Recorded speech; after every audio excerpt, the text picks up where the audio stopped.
I'm the middle child in my family. I have two brothers. Both of them grew up in the Boy Scouts. My older brother even made it all the way to Eagle Scout. My younger brother ended up quitting somewhere along the way.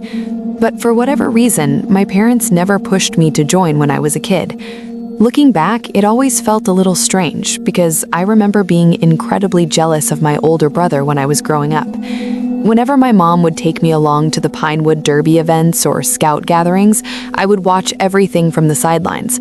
I remember watching my brother and the other scouts proudly showing off their cars and uniforms, and I always wished I could be part of it too. But the thing I envied the most were the camping trips. Every once in a while, the troop would head out into the wilderness for a full weekend of camping.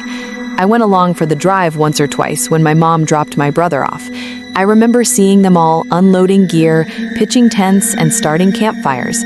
But since I was younger and not actually part of the troop, I wasn't allowed to stay. My mom would just drive me back home. Most of that jealousy was directed at my older brother. I watched him prepare for those camping trips for years. Before every trip, he'd bring a tent home from the troop and practice setting it up in our backyard. I must have been around 7 or 8 years old when I came up with what felt like the greatest idea in the world at the time. I suggested that we do our own camping trip in the backyard. Just a simple one, set up the tent and sleep outside overnight. To my little kid brain, that sounded like the most exciting thing imaginable. Our backyard actually made it feel even more like a real camping trip. The neighborhood we lived in had these really large yards that sort of blended together. There weren't many fences. Instead, there were patches of trees and bushes separating properties, which gave everything a slightly wooded feeling. Our backyard itself was huge, and we even had a fire pit. When we told our parents about the idea, they surprisingly played along. They helped us set up the fire pit so we could roast marshmallows and have the full camping experience. My little brother joined us for the marshmallow roasting, but my parents wouldn't let him sleep in the tent. He was only 4 years old at the time, so they decided it wasn't a great idea. After it started getting late, they brought him back inside and told my older brother and me that it was time to settle down for the night. At that point in time, the Game Boy Advance SP was the big thing. So after climbing into our sleeping bags, my brother and I pulled out our Game Boys and started playing. I remember I was playing Super Mario Bros. 2. I was completely obsessed with that game, even though I could never beat it as a kid. Eventually, though, I started getting tired. I turned onto my side and tried to fall asleep. But for some reason, I just couldn't. I was tired but restless. Maybe it was because I had never slept in a sleeping bag before. Honestly, it wasn't exactly comfortable. A long time passed before I finally drifted off. When I woke up later, I was confused for a second. I didn't immediately recognize where I was. Then I looked around the dark tent and noticed something. My brother was gone. His sleeping bag was empty. The tent zipper was still closed, though. I figured he must have gone back inside the house because he couldn't sleep. Suddenly, the idea of being alone in the tent terrified me, so I slowly got up and unzipped the tent. Before climbing out, I did a small peek outside. I didn't want to just run blindly across the yard in the dark. That's when I saw someone sitting by the fire pit. It wasn't my brother. It was a grown man. He was sitting there in the darkness, facing the tent, and there's no way he didn't see me. I gasped and immediately zipped the tent shut again before crawling back into my sleeping bag like that thin piece of fabric was somehow going to protect me. I stayed completely still. The tent was almost entirely dark, except for a faint gray glow from the moonlight shining through the fabric. I remember thinking about calling out for my dad, hoping maybe it really was him outside. But I knew it wasn't. I had seen the man clearly enough to know it wasn't my dad, and if it had been him, he would have said something when I peeked outside. Then I heard the chair near the fire pit shift. My heart was pounding so hard it felt like it might burst. I prayed the man would stay where he was. But then I saw a shadow appear on the side of the tent, blocking part of the moonlight. He was right outside. I stayed completely still, hoping that if I didn't move, he might think the tent was empty. Then I heard the zipper slowly start moving. It only slid down a couple of inches. The opening was small, but it was enough. I couldn't help myself. I turned my head slightly toward the bottom of the tent. Most tents have a tiny gap near the bottom where the zipper doesn't completely seal. I had never noticed it before that night, but this time I clearly saw it. There was an eye pressed against that gap, just one eye staring directly at me.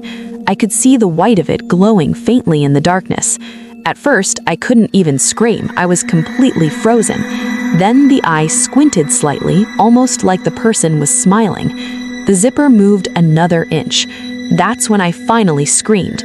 I scrambled backwards, kicking out of my sleeping bag and knocking into the tent poles. At the same time, I heard footsteps sprinting away through the yard.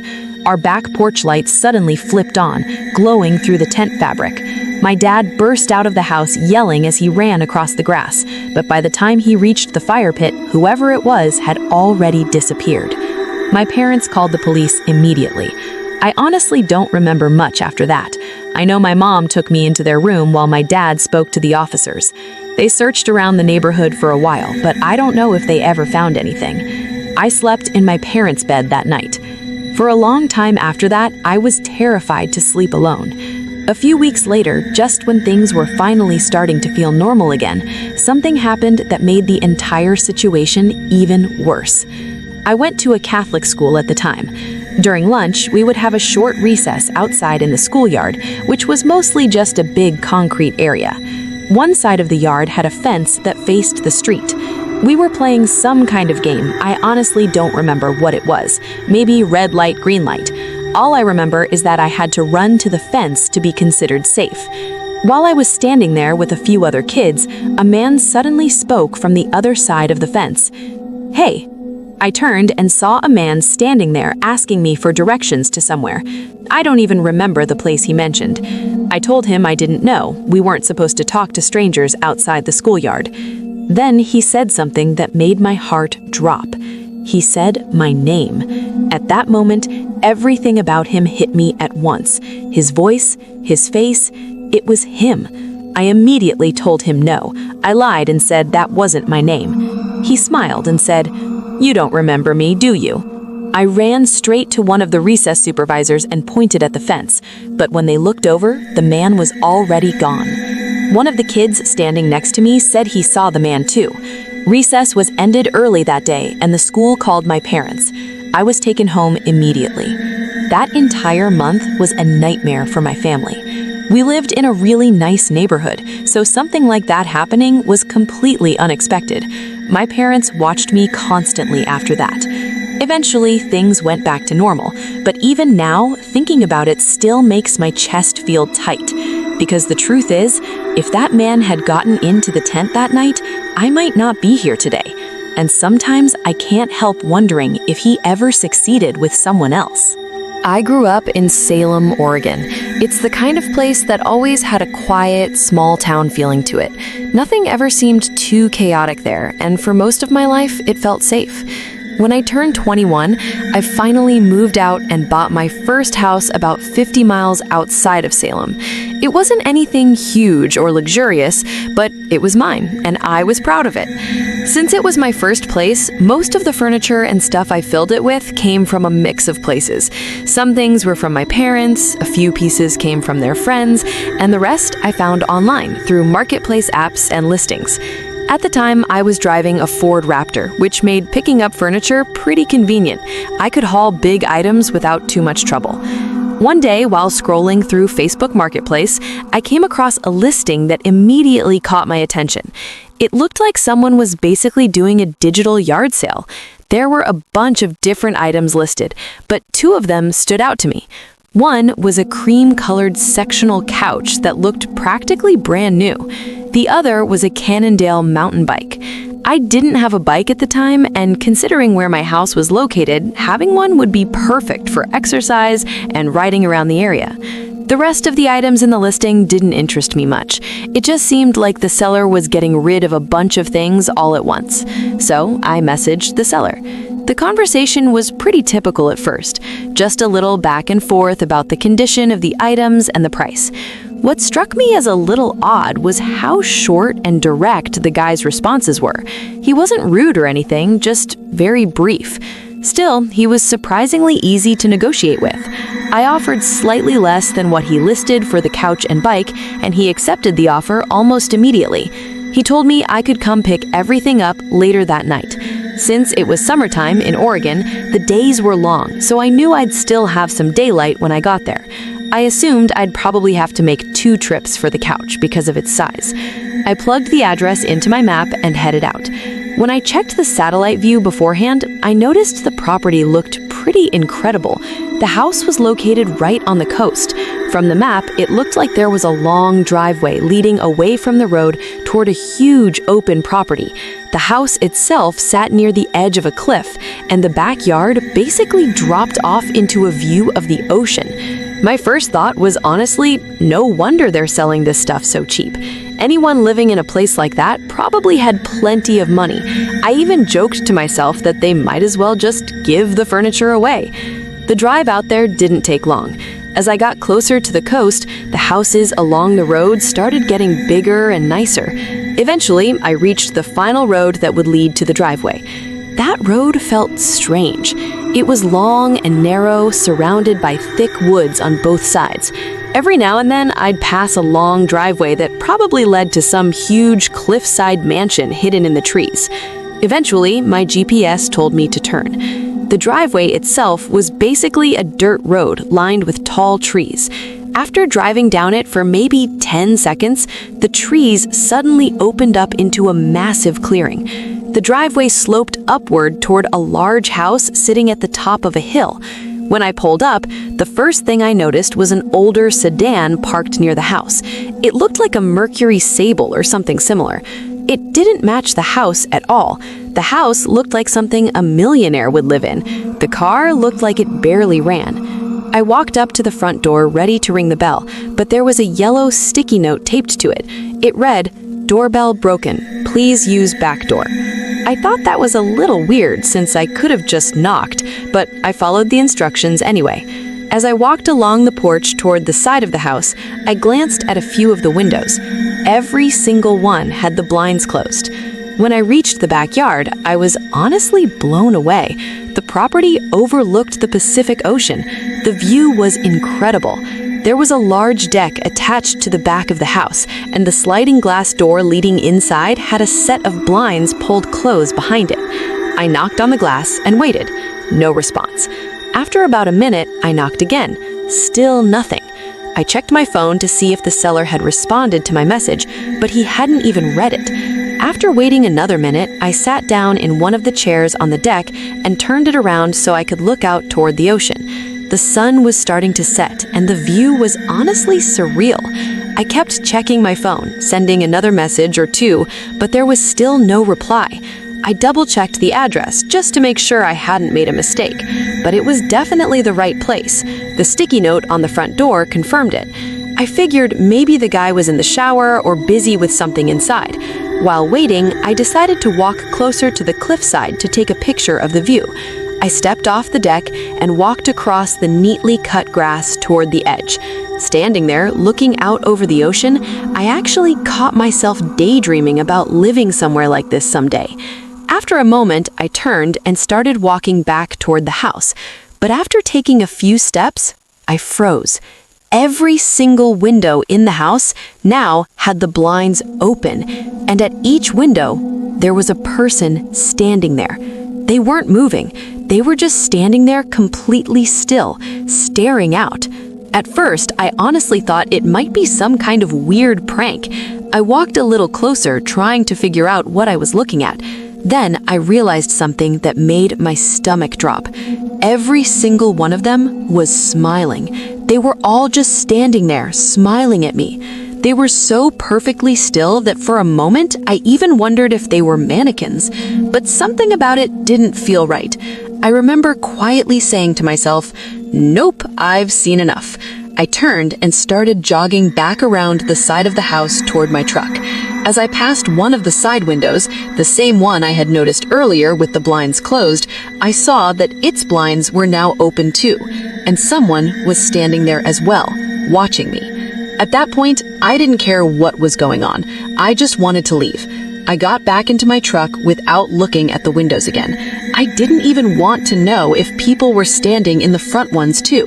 I reversed all the way down the driveway, but at one point I made the mistake of glancing toward the house. The front door was open, and a man was standing on the porch with his hands in his pockets, watching me drive away.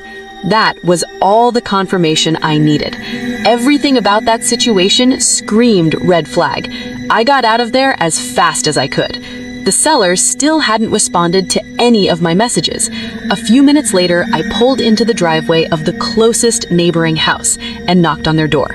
When the homeowner answered, I explained the entire situation about the Facebook listing, the house, and the people standing at the windows. The man who answered, who I'll call Tom, looked genuinely confused. He told me he was actually close friends with the owner of the next door house. According to him, the guy barely even stayed there. Tom decided to call his neighbor right then and there. When the man on the phone answered, Tom explained that someone had just come to his house claiming he invited them over to buy furniture. There was a pause. Then, the man on the phone said something that made everything even more unsettling. He said he wasn't even in town that week. At that point, I stepped in and explained everything myself. The Facebook listing, my arrival, and the people standing at the windows. He sounded genuinely alarmed. He asked me to describe the man I saw standing on the porch and the car in the driveway. He asked me to give him my number so he could contact me after speaking with the police. After that, I left and went home. Later that night, the homeowner called me again and asked me if I could send him the Facebook listing. But when I checked, the listing had completely disappeared. The profile I had been messaging was now blank. When I asked him what the police found, he told me they didn't find anything stolen. The blinds were all closed again. The sedan was gone, but all 3 doors to the house had been left unlocked. The part that still bothers me the most is the way they were all standing there at the windows, smiling, trying to scare me. And sometimes I wonder what would have happened if I stayed longer or walked inside like they probably wanted me to. But honestly, I'm just grateful I left when I did. I live with my parents in Murraysville, Pennsylvania. One weekend they were going out of town, which almost never happens, so I decided it would be the perfect opportunity to have a small get-together. Nothing huge, just a mini pool party with some friends. Our backyard is actually perfect for that kind of thing. We have an in-ground pool and a small pool house next to it. The rest of the yard is mostly grass, and behind the pool house, there's a large stretch of woods. It's a very private backyard. And when I say woods, I mean a lot of woods. They go back at least half a mile before reaching another house.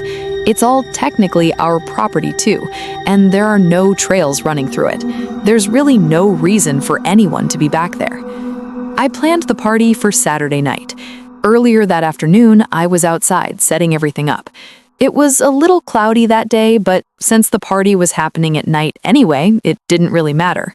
I started bringing out folding tables for beer pong and snacks and placing them around the patio area. While I was carrying one of the tables across the yard, I suddenly heard something that made me stop. It was a cough. Not just any cough, either. It sounded like someone clearing their throat slowly, the kind of cough someone makes when they're trying to get something out of their throat. And it was definitely a man's voice. The sound came from the woods. I froze in place with the table still in my hands. For a few seconds, I just stood there, listening. The wind was barely moving the leaves, so the sound carried really clearly. It didn't come from deep in the woods either. It came from just inside the tree line, close enough that whoever made that sound could absolutely see me. I slowly set the table down and stared toward the trees. Confused was one way to describe what I felt, but unsettled would be a better word. No one should have been in those woods. Ever. I scanned the tree line and finally called out, "Hello? Who's there?" There was no response. No movement either. No footsteps, no branches snapping, nothing. That actually made it worse. If it had just been some random person passing through, I would have expected to hear them walking away. Instead, everything stayed completely silent. And that's when I got that horrible feeling, the kind that creeps up your spine. It felt like someone was standing perfectly still behind one of those trees, watching me. I stood there for maybe 20 seconds, just listening. The longer I stood there, the more uncomfortable I felt. Eventually, I just grabbed the rest of the supplies and brought them back inside the house. I didn't want to stay out there alone anymore. To make myself feel better, I called my friend Mark and asked him to come over early to help finish setting up. I didn't mention the cough. I didn't want to sound paranoid before the party even started. Mark arrived around 6 in the evening with some drinks, and together we finished setting everything up. While we were working outside, I kept glancing toward the woods, but nothing moved. If someone had been there earlier, they were gone now. The rest of my friends started arriving around 7 or 8.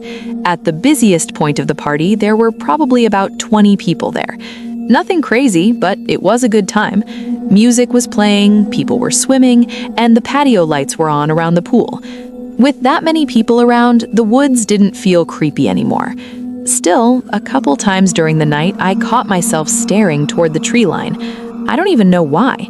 I guess that cough earlier had stuck in my mind. Eventually, things started winding down around midnight, and by 1 in the morning, the last of my friends had left. I decided I'd deal with the mess the next day. I was exhausted and just wanted to go to bed. Before heading inside, though, I did one last walk around the backyard. I walked around the pool, checked behind the pool house, and looked toward the woods again. Everything looked completely normal. The water in the pool was calm, reflecting the patio lights. There was no one out there. So I locked the back sliding door and went upstairs to brush my teeth and get ready for bed. I laid in bed scrolling on my phone for maybe half an hour before finally putting it down. After that, I probably spent another 30 minutes trying to fall asleep. That's when I heard it. A splash. Not just a small splash either. It sounded exactly like someone jumping straight into the deep end of the pool. My eyes opened immediately. I stayed completely still, listening. A few seconds later, I heard something else. The sound of someone swimming. Actual swimming strokes through the water. My first thought was that maybe someone from the party had stayed behind as some kind of joke, but I knew everyone who had been there. None of them would do something like that. I texted Mark asking if anyone had stayed behind after the party, but I didn't wait for his reply. I immediately called 911. I whispered to the operator that someone had broken into my house. Then I heard footsteps. Slow footsteps. Wet footsteps on the hardwood floor downstairs. I could hear the sound of his feet sticking slightly as he lifted them from the floor. He wasn't running. He wasn't searching around either. He was walking straight toward the stairs, one step at a time. Each stair creaked as he climbed. Eventually, he reached the top. The hallway floor outside my room creaked. Then the footsteps stopped. He was standing right outside my door. I could hear water dripping on the floor. Then the doorknob moved. Once. Twice. A third time, harder. When he realized it was locked, there was a long pause. The 911 operator was still talking to me, but I had set the phone down. I could barely focus on anything except the door. Then there were 3 slow knocks. I picked up the phone and put it on speaker. My voice was shaking, but I shouted that I was on the phone with the police and they were already on their way. There was another long pause. Then a man's voice came from the other side of the door, low and calm. "It's me. Open the door." He sounded like a man in his 30s. I replied, "I know I don't know you. Leave now." There was silence again. 5 seconds. Maybe longer. Then I heard him turn around. His wet footsteps moved down the hallway, then down the stairs. A few seconds later, I heard the front door open, then slam shut. I didn't move until the police arrived. When I finally went downstairs with them, there was a clear trail of water on the floor leading from the back door, up the stairs, and all the way to my bedroom door. After searching the entire house, that trail of water was the only evidence he ever been there. I texted everyone who came to the party, asking if anyone had stayed behind or seen someone else there. Everyone said no. It was a complete stranger. And honestly, I think the cough I heard earlier in the woods that afternoon was that same man. I still don't know how he unlocked the door. Maybe he slipped inside during the party when people were going in and out. As for what he wanted, I have no idea. But I know one thing for sure. If I hadn't woken up when I did, or if I had opened that bedroom door, I don't know what he would have done.